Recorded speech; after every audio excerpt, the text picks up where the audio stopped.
ले ये जरा सी रोटी खा ले। नहीं माँ, मैं नहीं खा सकती, लेट हो रहा है। अरे बस एक रोटी खा लेना। रहने दो ना माँ, आपकी रोटी के चक्कर में अगर मेरी बस छूट गई ना तो बॉस मुझे कच्चा चबा जाएंगे। अच्छा बाबा ठीक है, ये ले, ये रोल बना दिया है मैंने, इसे तो हाथ में पकड़ सकती है ना। हाँ जल्दी लाओ, मैं जा रही हूँ, बाय माँ। ये कहानी है रोमिता की, जो अपने माँ बाप की इकलौती संतान थी। उसकी माँ नम्रता और पिता नरेश ने उसकी पढ़ाई लिखाई में कोई कसर नहीं छोड़ी थी और रोमिता कॉलेज टॉप करने के बाद अब एक आईटी कंपनी में जॉब कर रही थी। फिर उसी शाम, माँ आप पापा की बीवी हो, मेरी नहीं। रोज ऐसे बैठकर मेरा इंतजार क्यों करती हो आप? सो जाया करो ना टाइम से। जब तू माँ बनेगी ना तब तुझे मालूम चलेगा कि अपने बच्चे को देखे बिना माँ की आंखें नहीं लगती। अच्छा पर पहले मेरी शादी तो करवाओ या ऐसे ही माँ बन जाओ, बताओ। रुक बदमाश कहीं की, अभी बताती हूँ तुझे।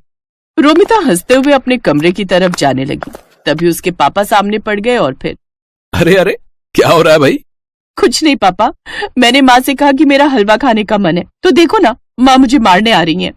क्या नम्रता, हलवाई तो मांग रही है, बना दो ना उसके लिए, इसमें इतना गुस्सा करने की क्या बात है? रोमिता अपने परिवार की जान थी। वक्त ऐसे ही हंसते खेलते गुजर रहा था और फिर एक दिन, नम्रता जरा इधर आओ।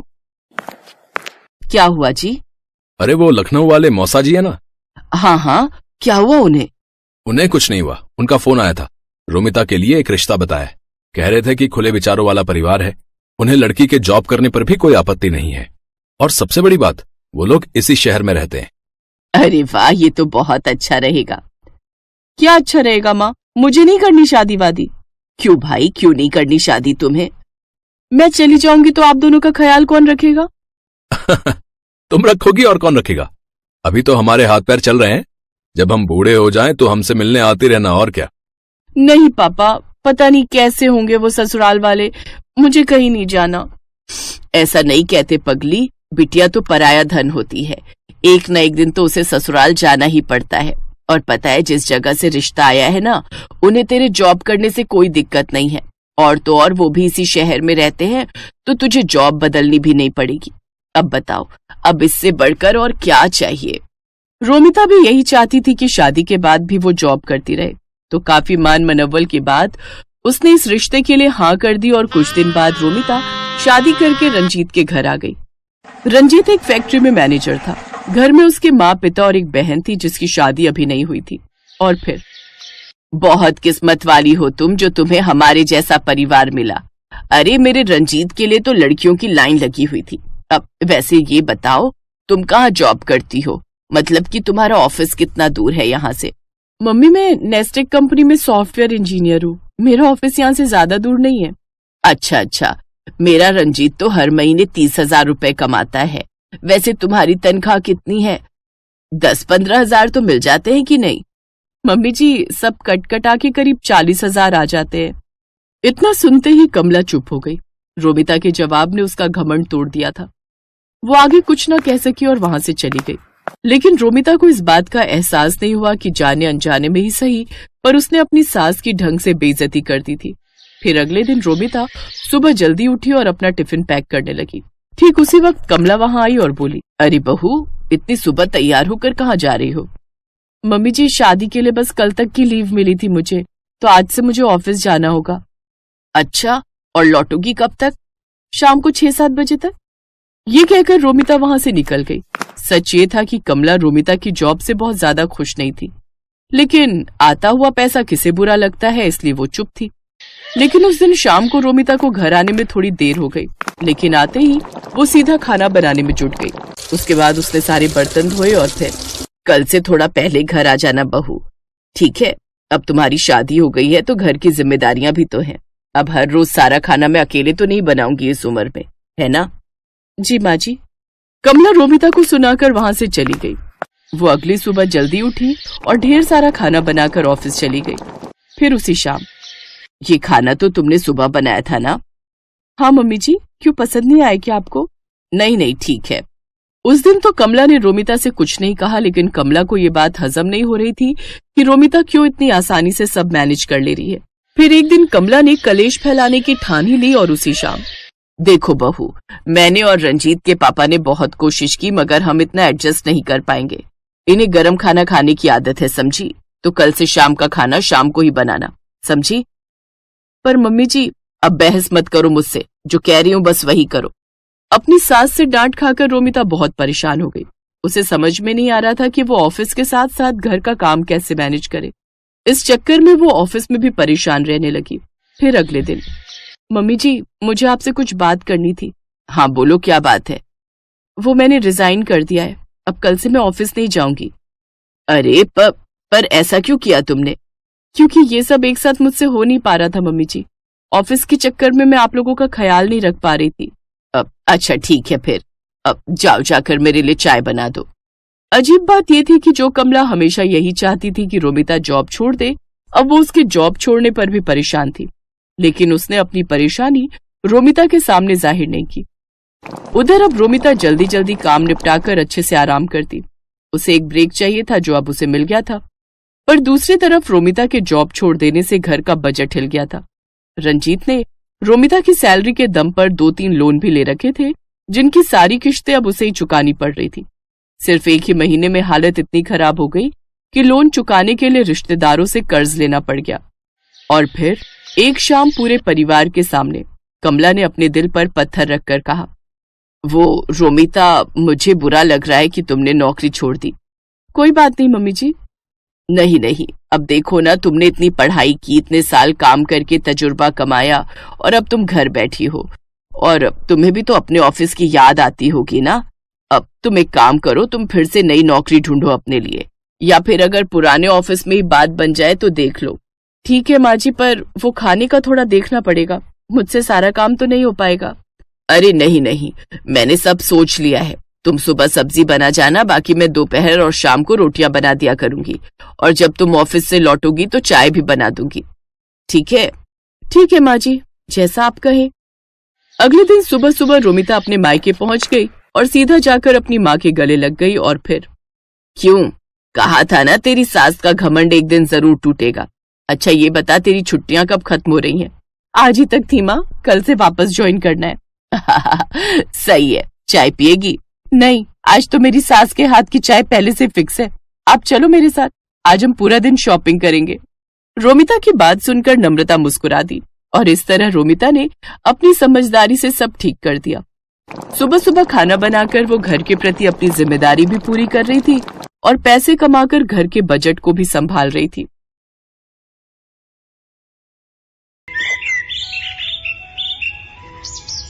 सुजाता देवी के 3 बेटे और 3 बहुएं थी। 2 बहुएं रेखा और उमा अमीर घर से आई थीं, जबकि सबसे छोटी बहू कोमल गरीब घर की थी।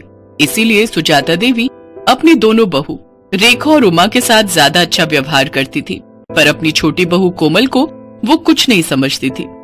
इसीलिए रेखा और उमा भी अपनी देवरानी कोमल की हर समय इंसल्ट ही करती रहती थी। माँ जी देखिए ना, कोमल तो बिल्कुल गरीबों वाली हरकतें करती है। दाल में घी ऐसे डाला है मानो उबली हुई दाल ही हो बिना तड़के की। और रोटी तो देखिए माँ जी, रोटी में घी भी नहीं लगाया, सूखी रोटी आगे रख दी। कोमल इधर आ, मैं तुझे अभी बताती हूँ। अरे तू गरीब घर से आई है तो तू हमें भी गरीब समझने लगी है क्या? जब घर में किसी चीज की कोई कमी नहीं है तो तू इतनी कंजूसी क्यों करती है? हाँ, आज तूने खाने में देसी घी क्यों नहीं डाला? माँ जी देसी घी खत्म हो गया है, जो था वो मैंने यूज कर लिया। माँ जी अभी 2 दिन पहले ही तो देसी घी आया था, इतनी जल्दी इसने खत्म भी कर दिया। कहीं ये देसी घी खुद तो नहीं खा जाती, क्योंकि इसने मायके में तो कभी देसी घी खाया ही नहीं होगा। नहीं माँ जी, घी तो रखा था, पर कल रेखा भाभी और उमा भाभी ने मुझे पिन्नियां बनाने के लिए बोला था, तो सारा घी पिन्नियां बनाने में ही लग गया। अरे अब तू मेरी बहुओं के खाने पर भी नजर लगाएगी? तेरी इतनी हिम्मत? अरे तू गरीब घर की है, इसीलिए तू ऐसी हरकतें करती है। चल जा यहाँ से। रेखा बहू, लाला को फोन कर दे, नौकर के हाथ 5 किलो देसी घी भिजवा देंगे। कोमल रोती हुई रसोई में चली जाती है। उससे अक्सर ही ऐसे अपमान सहने पड़ते थे। नया साल आने वाला था। घर में नए साल की पार्टी की तैयारी चल रही थी। रेखा और उमा दोनों ने ही अपने मायके वालों को नए साल की पार्टी के लिए इनवाइट किया हुआ था। बस कोमल के ही मायके वाले रह गए थे। माँ जी हमने अपने अपने घर में तो सबको बोल दिया है नए साल पर आने के लिए, पर कोमल के घर वालों को बोलना भी रह गया है। कैसे करना है फिर? अरे छोड़ो ना, उन भिखारियों को बुलाने की क्या जरूरत है। पार्टी में तुम दोनों के घर से सब लोग आ जाएंगे। अब तुम्हारे मायके वालों में और कोमल के मायके वालों में बहुत फर्क है। नहीं माँ जी, ऐसा मत कीजिए। मैं तो कहती हूँ इसके मायके वालों को बुला ही लेते हैं। सबके सामने उनका ऐसा अपमान करेंगे कि ये हमेशा याद रखेंगी। कान इधर लाइए, मैं आप सबको समझाती हूँ। रेखा और उमा अपनी सास के साथ मिलकर कोमल के मायके वालों को अपमानित करने की योजना बनाती हैं। बहू, घर में नए साल की पार्टी है। रेखा और उमा के मायके वाले भी आ रहे हैं, तो मैं चाहती हूँ कि तुम भी अपने मायके वालों को न्योता दे दो। इस बार नया साल हम सब मिलकर मनाएंगे। जी माँ जी, मैं फोन कर देती हूँ। अब आएगा मजा, आने दो इसके मायके वालों को। कोमल को जरा सी भी भनक नहीं थी कि उसकी पीठ पीछे उसकी सास और जेठानियां उसके खिलाफ क्या षड्यंत्र रच रही है। 31 दिसंबर का दिन आ जाता है। कोमल के ससुराल में पार्टी की तैयारी चल रही थी। रेखा और उमा के मायके वाले आने शुरू हो गए थे। रेखा और उमा ने रसोई में घुसकर तक नहीं देखा। वो तो अपने मायके वालों के साथ ही बातों में लगी हुई थी। कोमल बहू, मेहमानों को पकवान परोस दिए ना? अच्छे से घी मिर्च मसाले बढ़िया डाले हैं ना? कोई कंजूसी मत करना।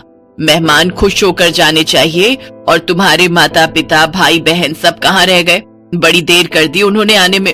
वो लोग भी समय पर आ जाते तो पार्टी का मजा ले लेते। जी माँ जी, मैंने सबको खाना परोस दिया है और वो मम्मी से मेरी बात हुई थी, बस पहुंचने वाले हैं। तभी कोमल के मम्मी पापा और भाई बहन आ जाते हैं। नमस्ते जी, नमस्ते। आओ आओ, बड़ी देर कर दी आप सबने आने में। आज 31 दिसंबर की वजह से बहुत भीड़ थी, ऑटो भी नहीं मिल रहा था। बड़ी मुश्किल से ऑटो मिला तो हम पहुंचे हैं। हाँ, मैं तो भूल ही गई थी। वो रेखा बहू और उमा बहू के घर वाले गाड़ी से आए हैं ना, तो मुझे आप लोगों का ध्यान ही नहीं रहा कि आप लोगों के पास तो गाड़ी ही नहीं है और आप लोगों की तो इतनी हैसियत भी नहीं है कि गाड़ी खरीद सको। खैर छोड़ो, आओ आप सबको रेखा बहू और उमा बहू के घर वालों से मिलवाती हूँ। समधन जी, ये कुछ मिठाई लाए थे नए साल के आने की खुशी में। रख दीजिए। वैसे हमारे घर तो वो बड़ी दुकान है ना जो बाजार में है, वहीं से शुद्ध घी की मिठाई आती है। देखते हैं, अगर हमने नहीं खाई तो घर के नौकरों को दे देंगे, उनका भी तो नया साल है। कोमल सब सुन और समझ रही थी। वो अब तक ये जान चुकी थी कि उसके मायके वालों का बहुत अपमान हो रहा है, पर वो उस समय चुप रही। कोमल की जेठ जेठानी अपने अपने घर वालों की आवभगत में व्यस्त हो गए। सूरज ये सब देख रहा था। कोमल, अपने मम्मी पापा के लिए भी प्लेट लगा दो, सब लोग खाना खा रहे हैं। तुषार, ज्योति, चलो तुम लोग भी खाना खा लो, चलो। जी हाँ, बस मैं लगा ही रही हूँ। मम्मी पापा, तुषार ज्योति आओ बैठो, मैं आप सबको भी खाना परोस देती हूँ। कोमल जैसे ही खाना लेने रसोई में जाती है, वो देखती है सारे बर्तन खाली थे, उसमें खाना था ही नहीं। कोमल घबरा जाती है। अरे, बर्तनों में तो खाना ही नहीं है, मैंने तो बहुत सारा खाना बनाया था। क्या हुआ कोमल, तुम परेशान क्यों? अपने घर वालों के लिए खाना लगाओ। अच्छा नहीं लगता वो सब ऐसे ही बैठे हुए हैं। क्या खाना लगाऊं? खाना तो बचा ही नहीं है। मैंने इतने सारे पकवान बनाए थे, बल्कि ज्यादा ही बनाए थे। रसोई में तो कुछ भी नहीं है। अच्छा नहीं लगता सबसे इस बारे में पूछना। रुको, मैं कुछ करती हूँ। पर ऐसा कैसे हो सकता है? अगर तुमने ज्यादा खाना बनाया था तो आखिर खाना खत्म कैसे हो गया? मैं अभी माँ और भाभीियों से ये बात पूछता हूँ। नहीं, अच्छा नहीं लगता, सब मेहमानों के बीच में बैठे हैं। कोई नहीं, मैं सबके लिए कुछ और बना देती हूँ, थोड़ी देर लगेगी। रुको, मैं बाजार से कुछ ऑर्डर करता हूँ। तुम कहाँ इतनी जल्दी जल्दी सब कुछ बना पाओगी? नहीं, बाजार का मंगवाओगे तो सबको पता चल जाएगा। आप टेंशन मत लो, मैं कुछ बना लेती हूँ। कोमल के मायके वाले बहुत देर तक बैठे रहे। कोमल सूरज को कुछ मंगवाने के लिए भी मना कर रही थी, क्योंकि उसके मम्मी पापा वगैरह को तो ये बात पता थी कि कोमल ने सारा खाना घर पर ही बनाया है। कोमल अपने मम्मी पापा का सम्मान रखने के लिए जल्दी जल्दी पूड़ियां और साथ में आलू की सब्जी बनाने लगी। तभी उसकी सास और दोनों जेठानी रसोई में आ गई। अरे कोमल, तुम ये पूड़ियां क्यों तल रही हो? इतना सारा खाना तो बचा हुआ है। अरे भाभी, आप समझते क्यों नहीं हो? कोमल अपने मम्मी पापा अपने भाई बहनों को गरम गरम खाना खिलाना चाहती है, इसने हमारे घर वालों को तो ठंडा खाना खिला दिया। अब अपने घर वालों को बढ़िया पकवान खिलाना चाहती है। इसके घर वालों ने कभी ऐसा बढ़िया खाना खाया नहीं होगा ना, तभी ये ऐसा कर रही है। जब इतना खाना पड़ा था तो ये सब बनाने की क्या जरूरत थी बहू। ये देखो कितना सारा खाना बचा हुआ है। ये थोड़ी है कि हम अच्छे खासे पैसे वाले हैं तो खाने की बर्बादी करें। माँ जी, थोड़ी देर पहले तक ये खाना नहीं था। रसोई में सारे बर्तन खाली थे। मुझे नहीं पता था कि भाभीयों ने सारा खाना कमरे में रखा हुआ है। मुझे सब समझ आ गया है माँ जी। मैं चाहे जितना मर्जी आप लोगों के लिए कर लूं, पर आप लोग जानबूझकर मुझे अपमानित करना हमेशा से ही चाहते हो। कमरे में मेरे मम्मी पापा और मेरे भाई बहन बैठे हुए हैं। अब मेरा मन नहीं है कि मैं इस घर में रुकूं। मैं उन लोगों के साथ अपने घर जा रही हूँ, अपनी माँ के घर। मुझे तो ऐसा लगता है कि यहाँ पर कोई मेरा अपना है ही नहीं। सूरज जी, मैं यहाँ नहीं रुक सकती। जहाँ इज्जत नहीं हो वहां से चले जाना ही अच्छा है। रुको कोमल, तुम अकेली नहीं जाओगी, मैं भी तुम्हारे साथ चलूंगा। अब हम यहाँ रहेंगे ही नहीं। जहाँ मेरी पत्नी की इज्जत नहीं, वहां मैं भी नहीं रह सकता। मैं भी कब से अपने आप को रोक कर बैठा था। अरे सूरज, ऐसा नहीं कहते। कोई बात नहीं, छोटी छोटी बातें होती रहती हैं। कोमल, गुस्सा थूक दो। और माँ, आप सब भी नए साल के दिन इस तरह की हरकतें करके घर में क्यों सबका मूड खराब कर रहे हो? कोमल, शांत हो जाओ। अभी मेहमान चले जाएंगे, उसके बाद हम कल बात करेंगे। कोमल की सास और जेठानियां यही सोच रही थी कि शायद उन्होंने कुछ ज्यादा ही गलत कर दिया, पर अब बहुत देर हो चुकी थी। सूरज और कोमल ने अलग रहने का फैसला कर लिया और कुछ ही दिनों बाद वे दोनों अलग रहने चले गए। कोमल की सास और जेठानियों को बाद में खुद पर पछतावा होने लगा, क्योंकि कोमल के रहते उन्हें कोई काम ही नहीं करना पड़ता था। पर कोमल के जाने के बाद उनके सिर पर घर की सारी जिम्मेदारी आ गई और उन्होंने कोमल जैसी अच्छे स्वभाव वाली बहू का साथ खो दिया। कोमल अपने पति सूरज के साथ अपने छोटे से घर में सुकून से नए साल में नई जिंदगी की शुरुआत करती है। Thanks for watching.